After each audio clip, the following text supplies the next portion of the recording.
Welcome to the Masculine Psychology Podcast, where we answer key questions in dating, relationships, success, and fulfillment, and explore the psychology of masculinity. Now, here's your host, world-renowned therapist and life coach, David Tian. Welcome to the Masculine Psychology Podcast. I'm David Tian, your host. So as of this recording, it's about 2 weeks before the opening of the Doctor Strange 2 movie, Multiverse of Madness.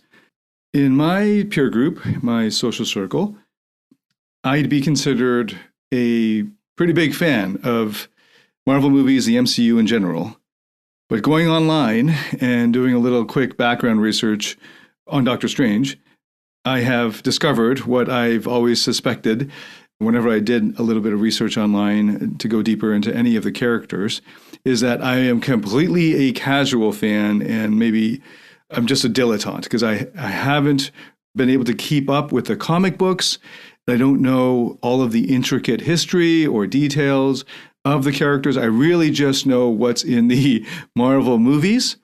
And what I will say about the Marvel characters is completely based off of the MCU. I've just done just today and yesterday some research online to get a little bit deeper to confirm my suspicions of various characters. And wow, what a can of worms that opened up. So I just want to acknowledge and pay respects to all those who are real hardcore diehard fans of the comic book characters.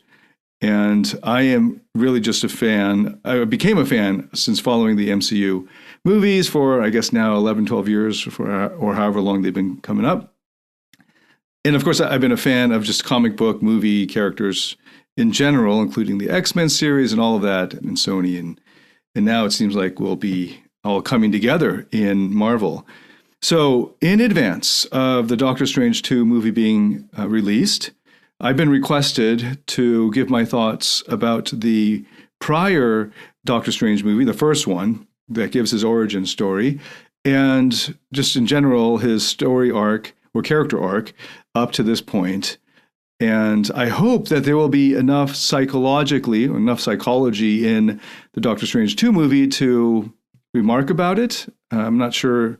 I can't confirm that because I haven't watched it. But we'll see. But I'm going to do this one on the Doctor Strange character as depicted in the movies. So I've chosen 3 points to focus on when I'm drawing a lot from the first Doctor Strange movie, the origin story, and especially the first half of the movie, where you're really seeing Stephen Strange and his hero's journey ending in a kind of selfless act of a kind of self-sacrifice where he's enduring the pain of being killed and then coming back and being killed again, possibly for infinity, forever. But I guess his bet was that eventually Dormammu would tire of the thing. So I've got 3 points here, and the first one is about narcissism. Stephen Strange is the embodiment of a lot of Asian American and second generation, I would even say the embodiment of most Asian children's ideals. That is, the ideal that their parents imposed on them or passed down to them as the way that parents would want them to go, their careers and who they are. And this guy is a genius. He's got photographic memory. He's got a Ph.D, M.D, and he did it all relatively effortlessly. And all of that is a good setup for the narcissism, because the narcissism is extra on top of that. Right, so the narcissism of a kind of self-centeredness comes from a kind of triumphalism. I mean, it creates this sort of arrogant behavior and demeanor and looking down upon his colleagues, even if it's justified. So you notice this. This is there. And what's interesting for me as a dating coach, insofar as I do dating coaching and advice, is that a lot of guys have mentioned to me over the years that one of their ideal character types is Tony Stark from Iron Man. And it's interesting because no one has so far mentioned Stephen Strange. But it makes sense as I'm watching this movie again. His only love interest is Christine Palmer, played by Rachel McAdams. And a character that is woefully underappreciated, doesn't get an arc really. And in any case, that was the only woman there. He wasn't hooking up. He wasn't seducing very quickly a journalist. Like Tony Stark's surrounded by a lot of trappings of hedonism. But you show another kind of hedonism in the building out of the character, Stephen Strange, of his lifestyle, his watches, his sports, his supercars. There are a lot of guys online searching for help with women who would kill to be Stephen Strange, and would, if they had the trappings of luxury and status that Stephen Strange is shown to have, would be as arrogant and self-centered as he was. And they would believe that they are justified in being that way, because they'd believe that they are superior in the most important ways to their competitors or these other guys. Just as Stephen Strange was arrogant and kind of mean, humiliating the other doctor, his colleague, and he was chastised for that by Christine Palmer. So as opposed to a Tony Stark kind of narcissism, Stephen Strange's narcissism is more about status and is sort of asexual. It's a non-sexual type of narcissist ideal presented here. And Stephen Strange's character actually represents the ideal for a lot of achievers. And as I pointed out, especially achievers coming from an Asian or Asian immigrant background, because of course that has to be asexual, because that's full of sexual shame. So you have here Stephen Strange in the first part of the movie, and they've written him so that he's supposed to appear like he's ready for the fall. Like, you've got to take this guy down several notches to even get the movie going. And yet, so many achievers are even before their story arc, their journey in terms of maturation and development is all pre-Stephen Strange. They're not even yet at that point beyond where Stephen Strange gets his catharsis and discovers truer meaning of life. There's a scenes when Doctor Strange is with Christine Palmer after his accident, driving his, I think it was a Lamborghini, I can't remember, his supercar off the cliff. And after so many surgeries, he's just super frustrated because nothing is working. And his identity is wrapped up in his ability as a surgeon in using his hands specifically. And doing some background research, I discovered that he was too arrogant to take on a teaching position. And he really just wanted to be the superstar surgeon. And that's how he defined himself. He and his self-worth, his value as a human being, lay in his achievements. And when he was no longer able to live up to that standard of sort of like a status, it's not just a standard of being helpful to others, because he could do that in a teaching position or in a teaching role, but instead, as he's got to be the center of attention, the show-off, the hotshot, and that requires him to actually be on the floor and using his hands. And when that's taken away, he doesn't know what his value is as a human being. And there's that scene with Christine Palmer in his super fancy condo, and she's saying, "There's more meaning to life than this." And he says, "What, you?" And that was the moment where Christine Palmer was helping, I believe, Stephen Strange's character to deepen in his maturity, to deepen in his self-exploration. And of course, he's still in his pain, so he's not able to get out of himself. So he just lashes out at her. And she wisely leaves, because a relationship with a narcissist, until they transform, or basically their narcissistic parts are able to relax and to trust or get some access to the higher self of that person, they're just going to cause harm and hurt. So Christine Palmer leaves in that scene. And then that leaves Doctor Strange to go find some other solution. And even all the way through his first training in Camartage, he's still this arrogant guy whose self-worth is based on his achievement or his ability to achieve. And it's sad that superhero movies are limited in this respect, because just by them being superheroes, it actually prevents them from discovering the most powerful lesson, which is that love and worthiness for love can actually reside on nothing else except being. I've covered this in many episodes on unconditional love. You can find them in prior episodes of this podcast.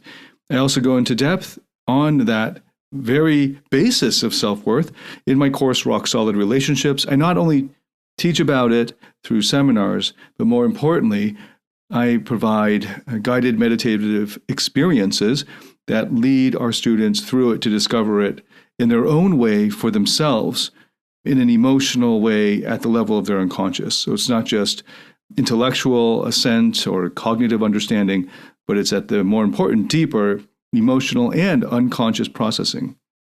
But given the limitations of the superhero genre, Stephen Strange still reaches something deeper when it comes to the meaning of life and his own self-worth. Because at the end of the movie, you see that he has now achieved incredible skill in magic and sorcery and all that. And yet, at the end of the movie, he's still somehow kind of mysteriously, I think this is a flaw in the writing, or maybe there just wasn't enough movie time to depict the character arc.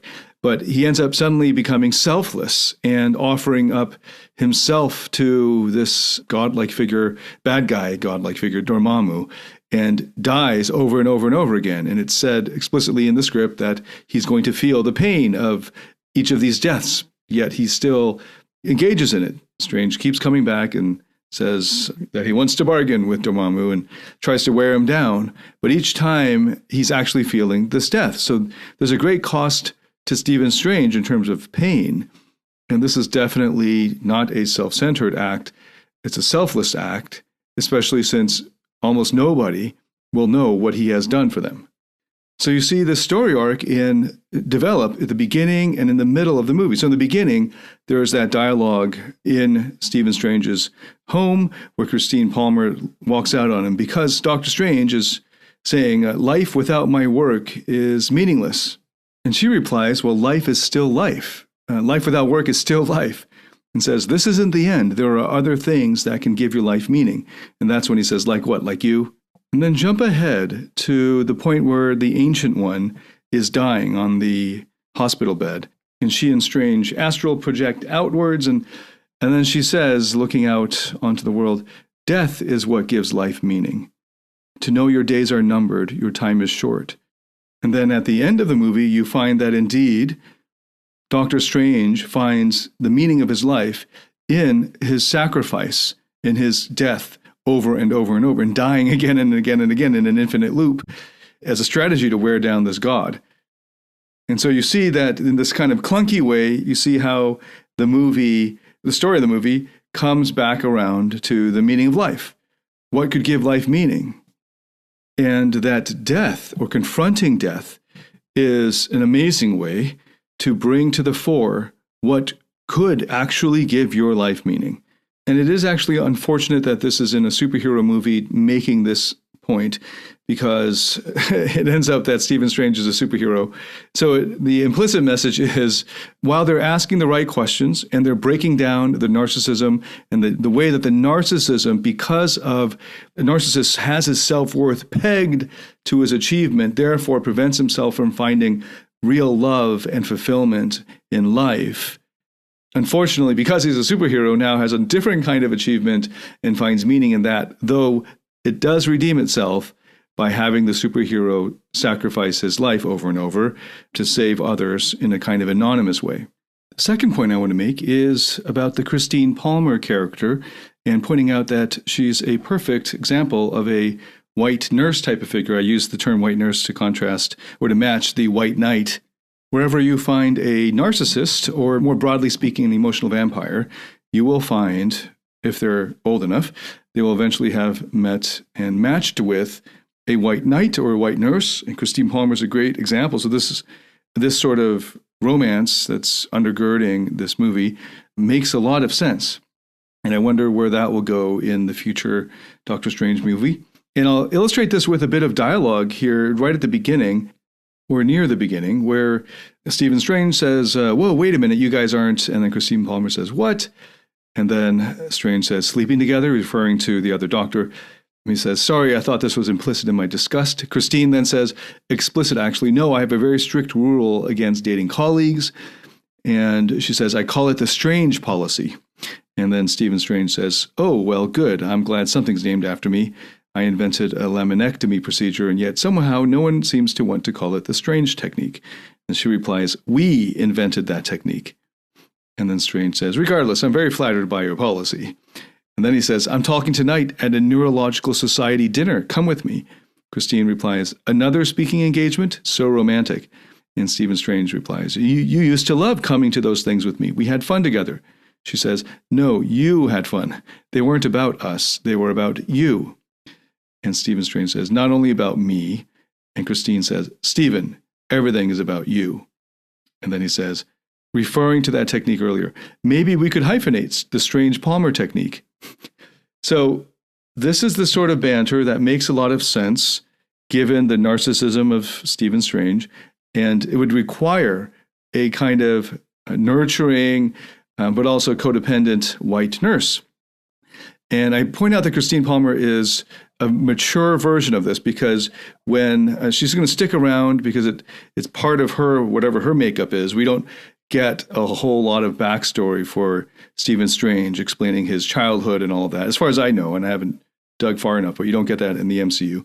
Nor do we have that for Christine Palmer, and I don't know if that would be of interest to the casual fan, but it would help to understand these characters. It's actually necessary to understand the characters fully, but we can just conjecture. And in any case, both of them end up in the sort of pairing here, and I call it the unholy pairing, and I go into a lot more depth on it in my course, Rock Solid Relationship. In fact, I devote 2 entire modules to exploring the whys and the hows and the implications of this common pairing that we find. And a lot of guys who take my courses, just like I was, were in the white knight side of the equation. So more of us found ourselves, the Christine Palmer, being attracted to a hot, sexy, confident, or seemingly confident, kind of an emotional vampire or narcissistic female character.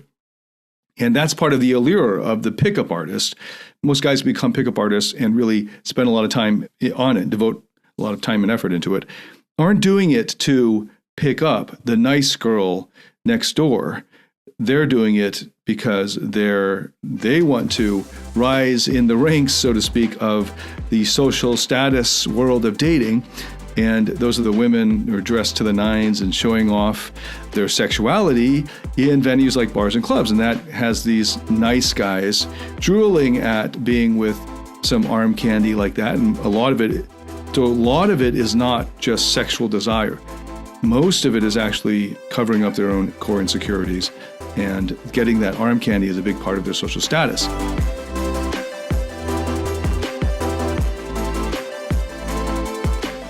Do you struggle in your interactions with women or in your intimate relationship? Are fear, shame, or neediness sabotaging your relationships or attractiveness? In my Platinum Partnership program, you'll discover how to transform your psychological issues, improve your success with women, and uncover your true self. Get access to all my current and future online courses by applying for the Platinum Partnership today at davidtianphd.com/platinum. So they're actually a lot more like a Dr. Strange kind of narcissism, but they're on the codependent side of it.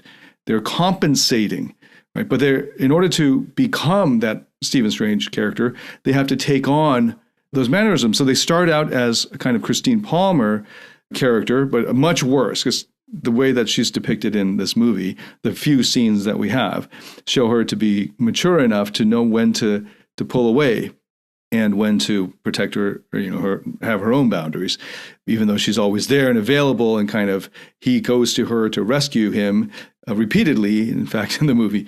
And she does so without, it seems, a whole lot of hurt or pain or resentment, which is unusual. It just seems like she's a mature version or a mature form of a white nurse. But much more common is the white knight or white nurse who have internalized the strategy of pleasing the parent figure in order to get love and attention. And that gets carried forward into adulthood. And they end up with someone who's difficult to please, just like they perceived that parent figure back then. And so this is the pattern they know. So they recreate it. And then the pickup artist who actually succeeds in learning and becoming good at flirting and banter and attraction and all of that, almost always goes from an originally in a white nurse one down position, or white knight one down position, into adopting the mannerisms, the thought patterns, the behavior of the one-up narcissist. And this is the pattern you see over and over again. And unless you can become free of that, your relationships are doomed. And unless, so obviously here, now you see it very quickly at the beginning, their relationship is already dissolved, and Christine Palmer is wise enough to not get involved again with a self-centered Stephen Strange. And he's inviting her on a date to watch him give a speech. So, I don't know, this is hilarious. And I think for most people, they would find this hilarious. I think most guys don't understand the lessons here, the psychological lesson. I know I didn't when I first watched it because I wasn't watching it from that lens. And back then, when the movie first came out, I was just formulating my ideas and viewpoints on what I call the compensating narcissist. So I didn't really pick that up in the movie the first time. So I'm pointing it out now for those who've been following my work for a while and understand the white knight syndrome, the unholy pairing of the white knight with the emotional vampire. And you can see this with the genders reversed. And actually, in the world, it's more common to find the real world, not the superhero world, but the real world. It's also much more common to find the male narcissist paired with the female white nurse codependent. So this is a very believable, from a psychological perspective, pairing here in the movie.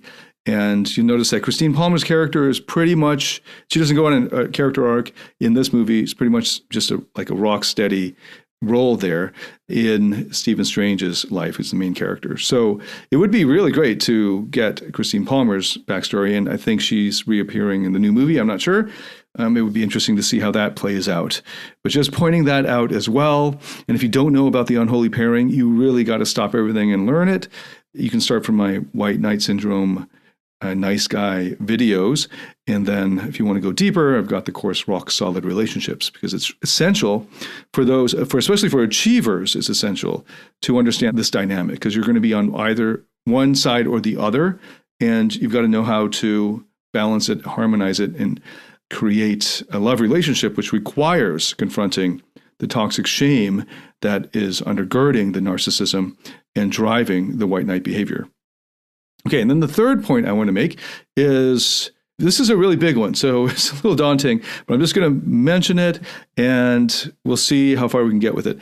But I noticed this with the Baron Mordo character, who also is going to supposedly appear again in the Doctor Strange 2.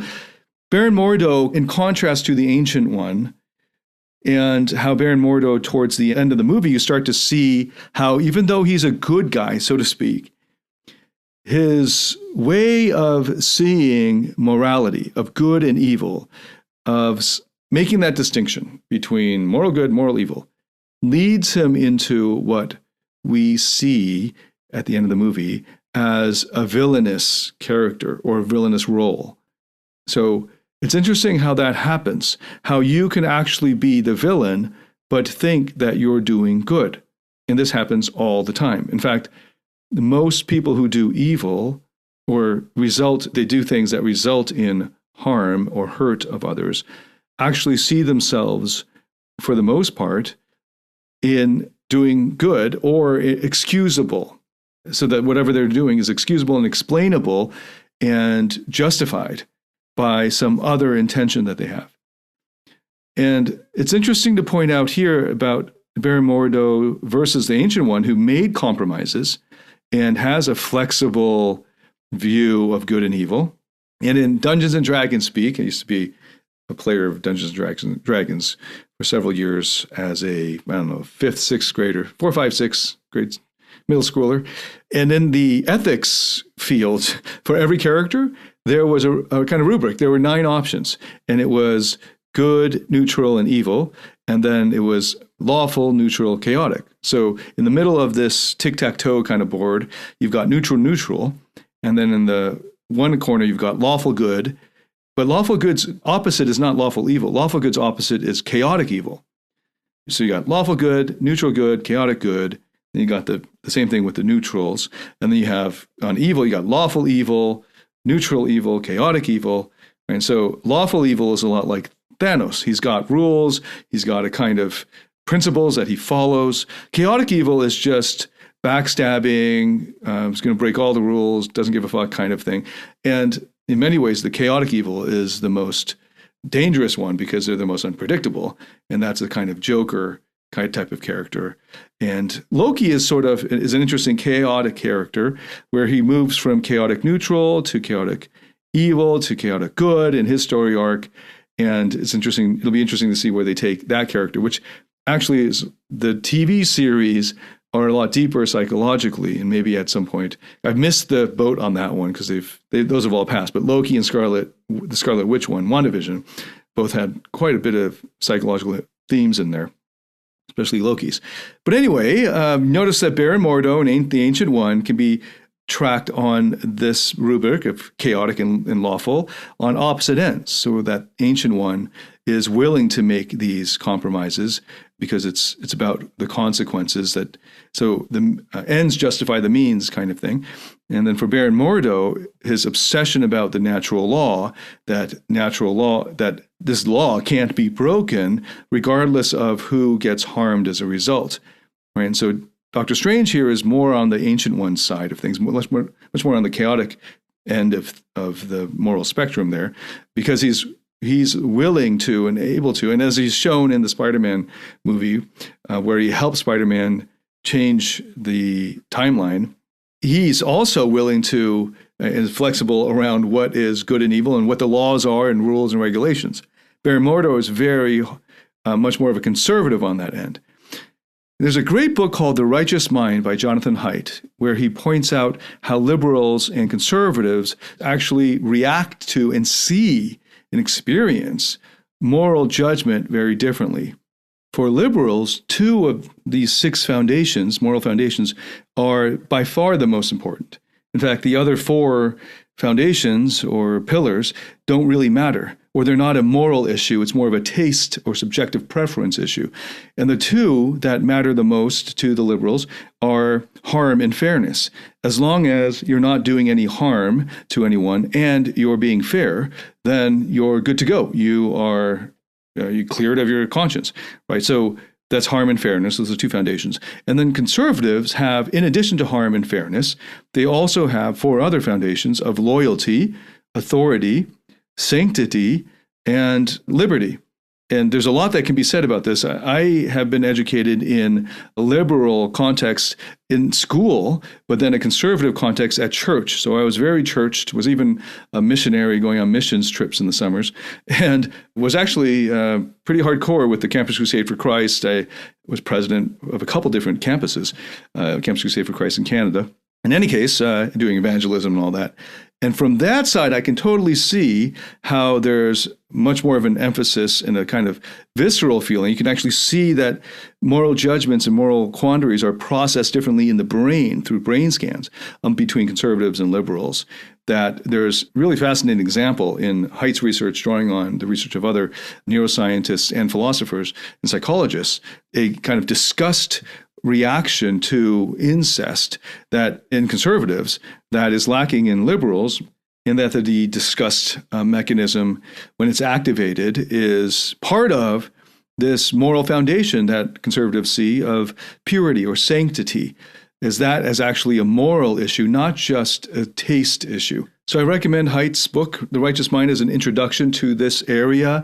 There's a lot of research literature on these issues, and I'm bringing this up not just because it's interesting moral philosophy and moral psychology, but also because it has massive implications for how men and women treat each other across the gender divide. Who's in the right, who's in the wrong, who's good, who's evil. And you can actually see that from the subjective perspective of somebody that you might deem evil. They're just doing what they believe to be good.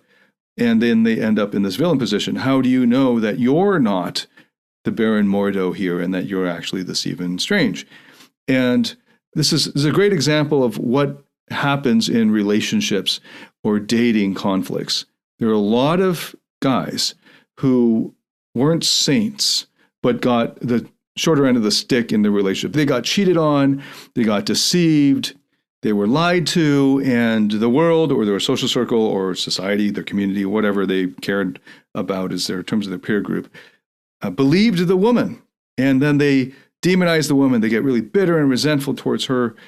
And the thing is, they're going to get stuck in this position where neither side can understand the other. And as a result, they just keep butting heads. And this then eats up inside the one who's in the one down. Because he's in the one down. The one up just sort of moves on. The one down, unless he can get outside of his own perspective, he'll always end up there. He'll always be stuck there. Okay, so I just wanted to make those three broad points. The narcissism of the achiever and how self-centeredness blocks deeper meaning to life and fulfillment in life, and how many men are even before their self-awareness and growth. It's even before this journey that Stephen Strange went on, because they still haven't even achieved that success that they think naively will bring them happiness and fulfillment and a deep feeling of self-worth, when it's actually founded on a house of cards built on sand. Even if they were to succeed, ask the bigger and deeper question. Even if you were able to create and achieve this stuff that you think will give you worth and value and happiness in life, and it's not founded just on you existing, just you being. Because there's a whole other way of achieving, which is that you're passionate about the thing and you do it anyway, even if you weren't paid, and you stay up all night because you love to, and you're losing track of time because you love doing the activity the way Doctor Strange took to magic in the movie. It's like it was effortless in the sense of, you see him very effortful at the beginning, but that's just part of the beginner's curve, which we'll go through for everything. And this is why I have courses like Drive that help people get used to blasting through and sticking with it. And a big part of it is knowing why you're doing it. But then eventually, when you get to a certain level of competence, you will enter flow in the activity and you'll experience a kind of effortless achievement. And that will take you very far. And for many achievers, that's not good enough. They need to be the top 0.1% because they've set their goals on the best in the world or something along those lines. Not realizing that the effortless achievement, because they love the thing that they're doing and they can lose themselves in it and lose track of time, they'll get good at it naturally and they enjoy it and they're passionate about it. And that is an option available for excellence. But so many achievers don't go that route, even though they're not even aiming at top 1.1%. They're just trying to make the grade and keep it going for years or decades. And now they're tired or exhausted and they're still not fulfilled and they still don't feel worthy of love just in who they are, not because of what they can do. And that's a great illustration of how Stephen Strange's character was confronting that through the loss of his hands and so forth. And we'll see how it continues to evolve in the MCU. We'll see where they take it, with the acknowledgement that even in the first movie, it was a kind of jarring transition that wasn't managed all that well, in my opinion. But we do see him just suddenly move into a kind of redemptive arc of sacrificing his life over and over in that loop. The second point being Christine Palmer's character, a kind of white nurse, in this case, very mature white nurse, but just using this as an opportunity to highlight the unholy pairing between the codependent and the taker, and between the giver and the taker, the codependent and the narcissist or the emotional vampire. And then finally, just noticing the difference here between the Baron Mordo's character's view of good and what's required, and the Ancient One's much more flexible way of dealing with it. And we know where the MCU stands on that spectrum, on the conservative liberal spectrum, not just in their movies, but also because of whatever political decisions they've made and company-wide. It's not surprising that they're more on the liberal side of things, but there is something to be said for, well, hopefully you can see that there might be something to be said for the conservative moral foundations. And those foundations might involve authority, or just even giving respect to authority as being an issue of moral goodness, loyalty, right? And then, of course, what I mentioned as an example there, purity or sanctity and liberty, right? Differing from the liberal view of just focusing on harm and fairness. And just presenting that as a way of potentially switching perspectives so that you can arrive at resolution in conflict. Otherwise, you get stuck because you're approaching the same thing from two different perspectives and can't see or understand the other side. Okay, so just pointing that out is issues that came up in this movie. I'm looking forward to seeing the second movie, and hopefully there's enough in there to make some remarks for a future podcast and to draw it back to our themes here in masculine psychology. Thanks so much for listening, and I would love any feedback on this and any of the other episodes. Thanks so much for all the feedback so far, and thanks again for sharing this with anyone you think would enjoy it or would benefit from it, and let us know what you think. I look forward to hearing from you and welcoming you to the next episode. Until then, David Tian signing out.